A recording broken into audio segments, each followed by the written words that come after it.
الحمدللہ رب العالمین والعاقبۃ للمتقین والصلاة والسلام علی سید الانبیاء والمرسلین اما بعد اعوذ باللہ من الشیطان الرجیم بسم اللہ الرحمن الرحیم ولا تکونوا کالذین نسوا اللہ فانساہم انفسہم اولئک هم الفاسقون وقال اللہ تبارک وتعالی فی القرآن المجید والفرقان الحمید فاذکرونی اذکرکم واشکروا لی ولا تکفرون صدق اللہ العظیم اللہم صلی علی سیدنا و مولانا محمد معدن الجود والکرم وآلہ وصحبہ وبارک وسلم الصلاة والسلام علیک یا سیدی یا رسول اللہ وعلی آلک واصحابک یا حبیب اللہ۔ حمد و صلاۃ کے بعد انسان کے ساتھ جو روحانی مسائل ہوتے ہیں جو اس کے دل کی دنیا کو برباد کرتے ہیں اور اس کے باطن کو اجاڑ دیتے ہیں، ان میں سے ایک بڑا مسئلہ، ایک بڑی بیماری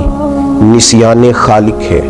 اللہ تبارک و تعالیٰ کو بھول جانا، اس کی یاد سے غافل ہو جانا۔ نسیان خالق کا مطلب ہے کہ اللہ تعالیٰ کی اطاعت اور فرما برداری کو ترک کرنا، حقوق اللہ کو فراموش کرنا، اللہ کی یاد سے غفلت برتنا، اس کے ذکر کو بھول جانا، دعاؤں کے ساتھ زیادہ دلچسپی نہ رکھنا معاذ اللہ۔ یہ وہ ساری چیزیں ہیں۔ اس کا مطلب ہے کہ نسیان خالی کر دیا اس نے، مخلوق کو تو اس نے یاد رکھا لیکن اللہ تبارک و تعالیٰ کی یاد سے، اس کے تذکرے سے یہ غافل ہو گیا۔ جب انسان رب کو یاد کرتا ہے نا اور اپنے مالک کا تذکرہ کرتا ہے تو اسے نصیب کیا ہوتا ہے؟ فرمایا فاذکرونی اذکرکم، تم مجھے یاد کرو میں تمہیں یاد کروں گا، میں تمہارا تذکرہ کروں گا۔ حضرت عبداللہ ابن عباس رضی اللہ تعالیٰ عنہ ارشاد فرمایا کرتے کہ اللہ تبارک و تعالی ارشاد فرماتا ہے کہ تم فرما برداری کر کے مجھے یاد کرو اور میں اپنی امداد کے ساتھ تمہیں یاد کروں گا۔ تم اللہ تبارک و تعالی کی یاد اگر تنہائی میں کرو گے تو رب کریم بھی تمہیں تنہائی میں یاد کرے گا، اور اگر تم جماعت میں اس کا ذکر کرو گے تو وہ اس سے بہتر جماعت میں تمہارا ذکر کرے گا۔ حضرت صدر اللہ فاضل رحمۃ اللہ علیہ فرمایا کرتے تھے ذکر کی تین قسمیں، ایک تو ذکر لسانی ہے، اپنی زبان سے ہر وقت اپنے مالک کو یاد کرنا، اچھی چیز دیکھی تو ماشاءاللہ، نعمت ملی تو الحمدللہ، کوئی مصیبت آ گئی تو انا للہ و انا الیہ راجعون، ہر وقت ہر جگہ، کھانا کھانے سے پہلے دعا، کھانا کھانے کے بعد دعا، نیند سے پہلے دعا، اٹھتے ہی دعا، ہر وقت اللہ کی یاد، ذکر لسانی ہے۔ اور ایک ہے ذکر قلبی، دل سے اللہ کو یاد کرنا۔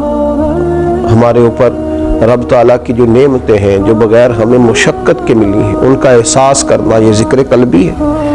مالک کریم نے بہت ساری غلطیوں کے باوجود جو ہمیں سزا نہیں دی، اس کا احساس پیدا کرنا، یہ ذکر قلبی ہے۔ اللہ کی نعمتوں میں غور کرنا، اللہ کی نشانیوں میں غور کرنا، یہ ذکر قلبی۔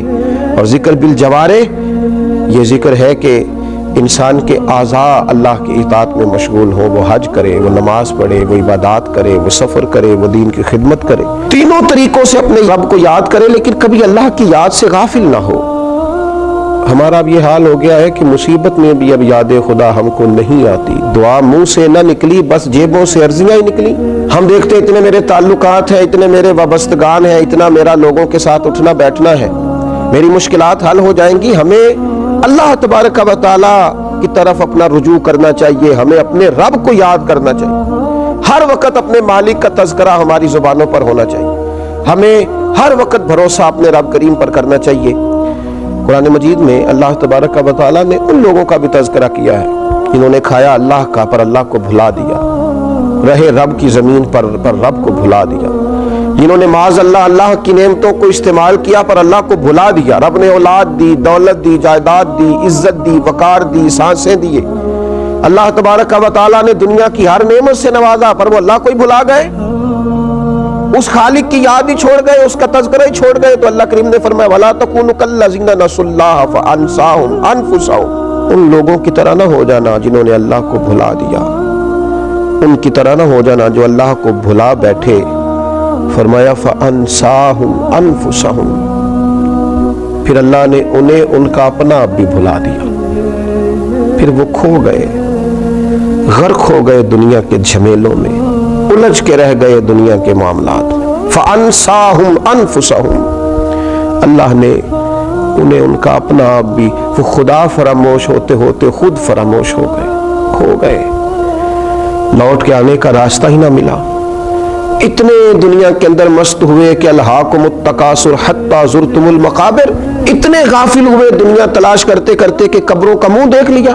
ان لوگوں کی طرح نہ ہو جانا جنہوں نے اللہ کو بھلا دیا، پھر اللہ نے انہیں ان کا اپنا آپ بھی بھلا دیا۔ اولئک هم الفاسقون، اللہ فرماتا ہے یہی تو لوگ ہیں جو نافرمان ہیں، یہی تو فاسق ہیں۔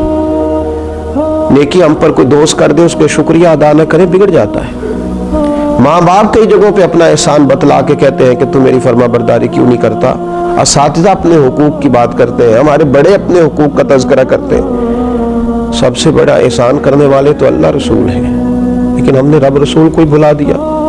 مہینوں بیت جاتے ہیں عبادت کیے ہوئے، معاذ اللہ مہینوں بیت جاتے ہیں تلاوت کیے ہوئے، اس کی بارگاہ میں ہاتھ نہیں اٹھائے دعا کے لیے، استغفار نہیں کیا۔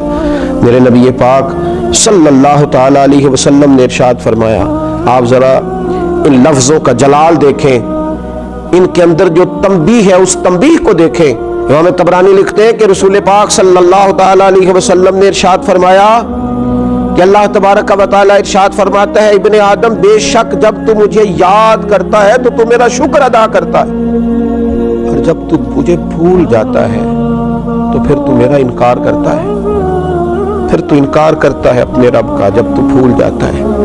ایسا نہ کرنا، کبھی بھی اپنے مالک کو نہ بھلانا۔ جو دم غافل سو دم کافر، سانو تے مرشد ایہو پڑھایا، اس کی یاد سے اقترب للناس حسابہم وہم فی غفلۃ معرضون۔ اللہ فرماتے ہیں لوگوں کے تو حساب کا وقت قریب آ گیا، وہ ابھی بھی غافل ہو کے پھر رہے ہیں۔ نسیان خالق کبھی نہ کرے، اپنے رب کو کبھی نہ بھولے، اس کی یاد ہو، اس کا تذکرہ ہو، اس کا نام لیا جائے، اس کے لیے تسبیح پڑھی جائے، اس کی بارگاہ میں سجدے کیے جائیں، اپنے مالک کی بارگاہ میں بار بار پیش ہو کے کہا جائے تو ہی ہمارا رب ہے، تو ہی ہمارا مالک ہے، تو ہی ہمیں معاف کرنے والا ہے، تو ہی درگزر کرنے والا ہے۔ اس کی بارگاہ سے عافیت کا سوال کیا جائے۔ اللہ میرے نبی کریم علیہ السلام کی ساری امت کو اپنی یاد کی توفیق دے، اور اللہ تعالی ہم سب کو غفلت سے محفوظ کرے۔